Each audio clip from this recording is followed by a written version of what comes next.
Sandwich में नाम क्या है? बारबेक्यू। यार इसमें फ्राइज और ये सैंडविच है क्या है? जी ये सैंडविच है। 3 पैटी बर्गर हो गया? 3 पैटी बर्गर इसका भी दे दो। ये फ्राइड है।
सैंडविच और फ्राइज हो गए हैं ना?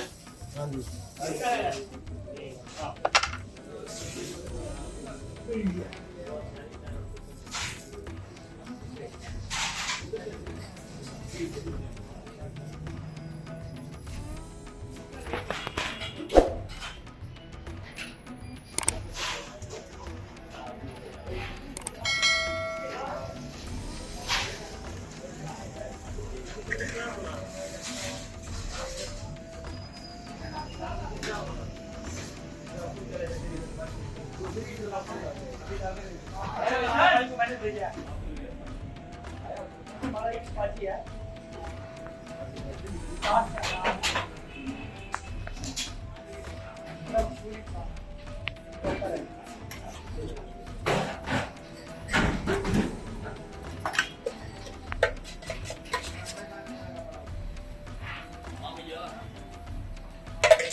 ये क्रीम सॉस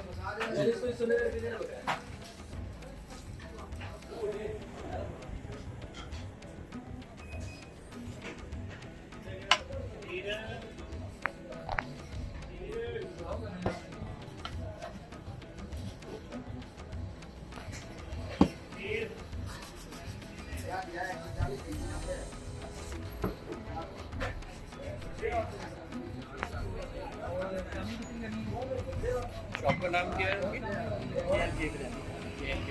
लोकेशन क्या है इसकी? बर्गर चौक टाउनशिप।